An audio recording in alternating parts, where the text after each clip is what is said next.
abclearning.com. সুপ্রিয় দর্শক, ABC learning ঢাকার পক্ষ থেকে সবাইকে স্বাগতম।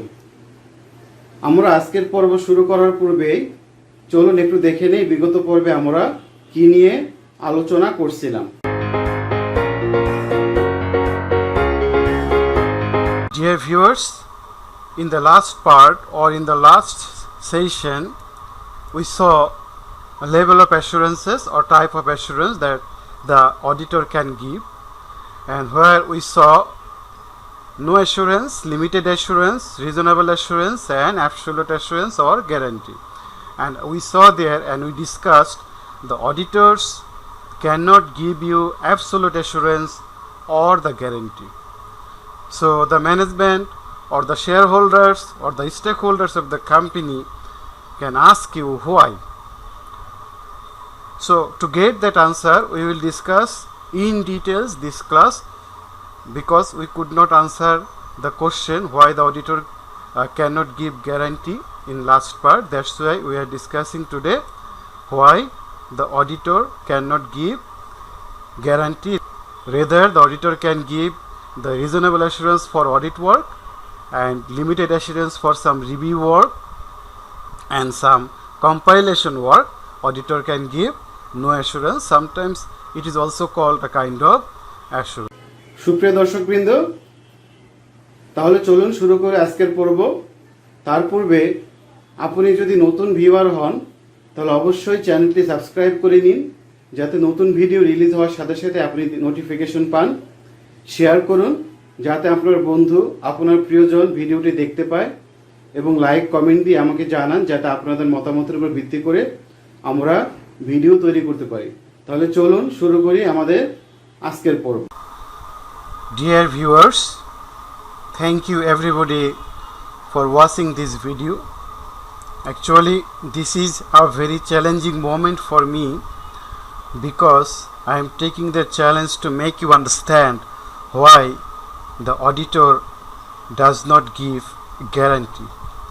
In previous sessions we saw auditor can give only the limited assurance, reasonable assurance, but cannot give the guarantee. Let us discuss why the auditor cannot give you guarantee.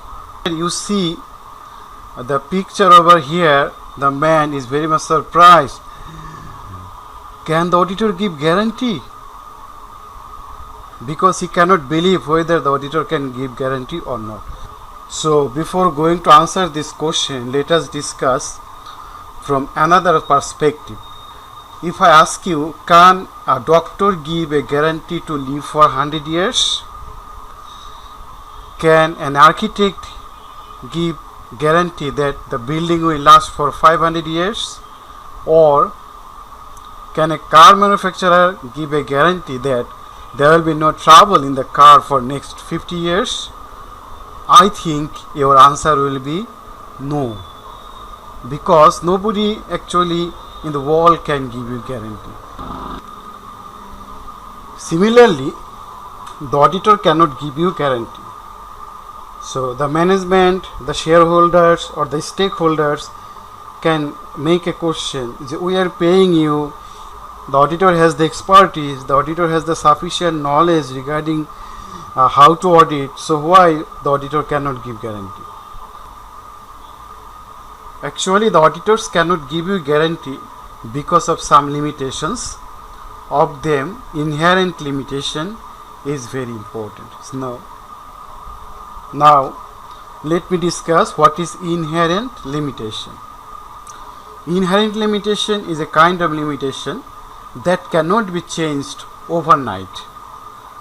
Say now the entire world is suffering from a pandemic disease, coronavirus, you know everybody, and this disease cannot be overcome or cannot be removed overnight.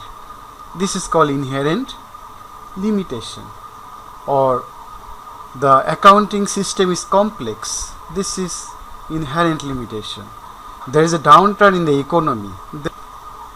There is a problem in the economy, or there is a strike or natural calamity. These are called inherent limitations. tiredness of the employees, there can be scope limitations. So for these reasons, the auditor cannot give you 100% guarantee.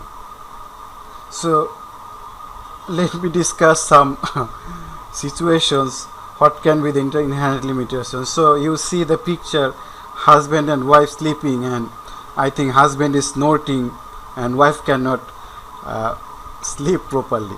So this is an inherent limitation, because the husband cannot change his behavior and nature of snorting overnight.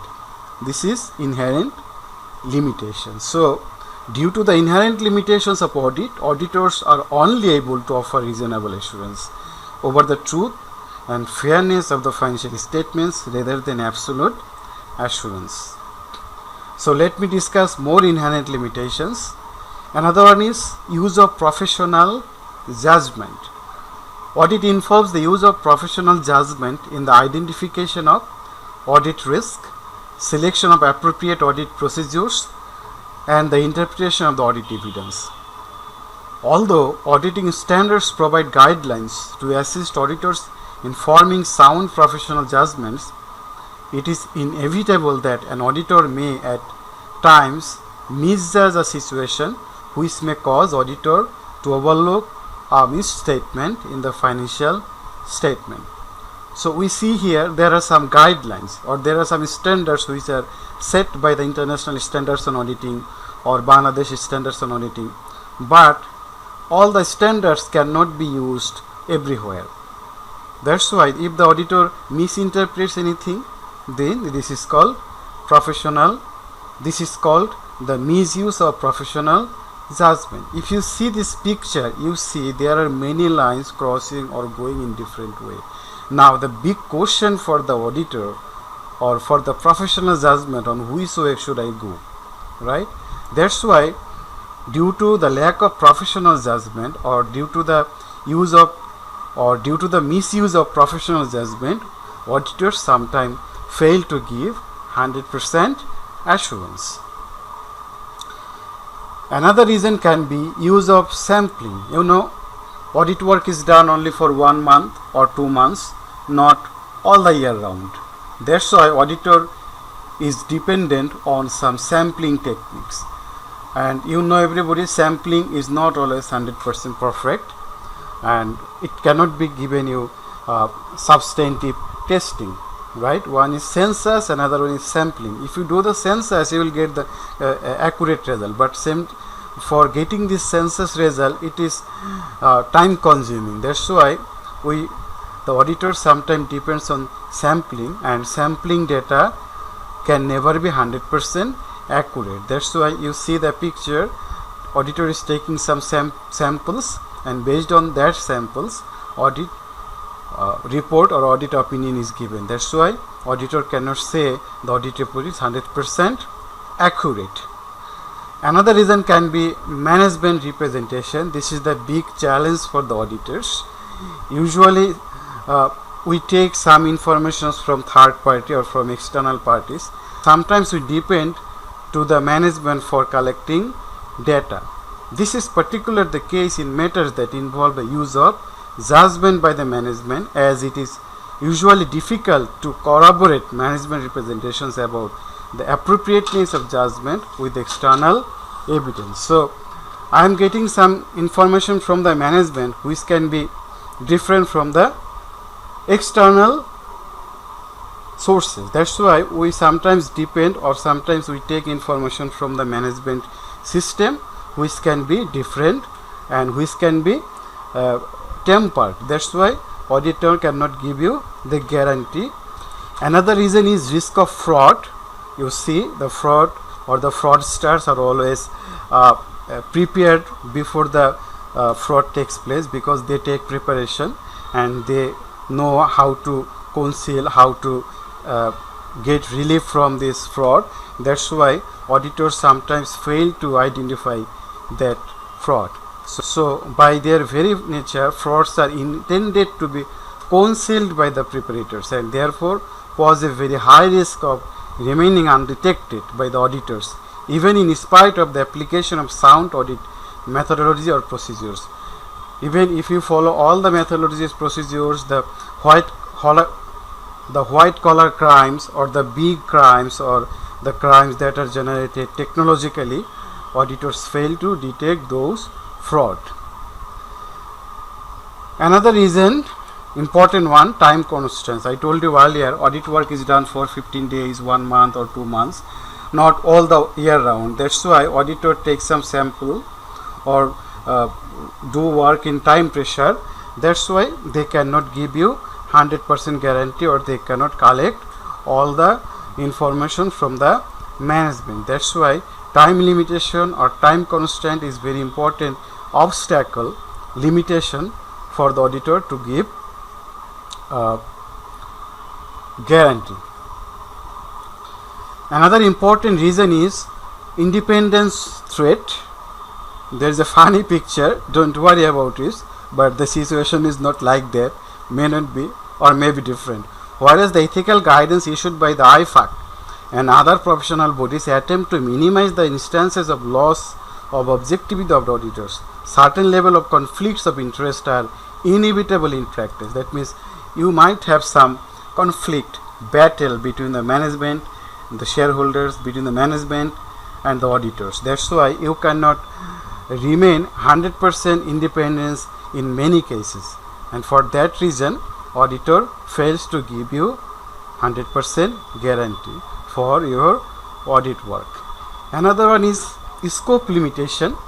Scope limitations can be of two types, one from the management perspective, another from the natural reason or for natural calamity or for natural disaster.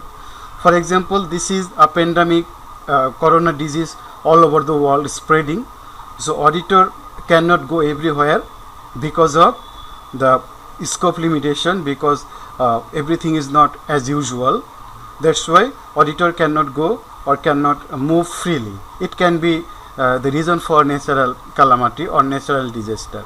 Another can be scope limitation due to the management. That means management is prohibiting the auditor not to entering into the information. That's why you can have scope limitation, and for scope limitation you cannot give you the client or the shareholders or the management a guarantee.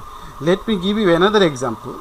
Say you are auditing a oil mine, and there is a oil mine in the Bay of Bengal which is material or which value is material, and you want to audit or you want to investigate or you want to visit that oil mine, but due to the signal or there is a storm coming from the Bay of Bengal, 10 number signal or 9 number signal, so you cannot move over there, but you need that information because this is material. They will mention in the report that is due to that scope limitation they cannot go there or they could not go there. That's why they did not see that plant of the company. So these are the scope limitations. It can be from management side or it can be from the natural or natural disaster. That's why the auditor always cannot give you the 100% guarantee regarding the financial statement, whether it is giving fair presentation or it is 100% accurate. So dear viewers, I have tried to make you understand why the auditors cannot give you guarantee. I think I am a little bit successful, not 100%, because it is not possible to make you understand everything in details why the auditor cannot give you 100% guarantee or where the auditor failed to give you absolute assurance. সুপ্রিয় দর্শক, আপনাদের অসংখ্য ধন্যবাদ এতক্ষণ সাথে থাকার জন্য। আমরা শেষ করার পূর্বে চলুন দেখে নেই আপনাদের জন্য আগামী পর্বে কি থাকছে। ততক্ষণ আপনারা ভালো থাকুন, সুস্থ থাকুন, সবাইকে ধন্যবাদ। Dear viewers, in next video, in next session, we are going to discuss some small topics altogether, and such types of questions will not come directly in your exam, rather it will help you to understand in different ways so that you can answer in your exam properly. Here the types of auditor, need for financial statement audit or advantages of an audit, difference between internal audit and external audit, auditing and accounting differences. It will help you to answer other questions as well. I invite you all to watch this video. Thank you.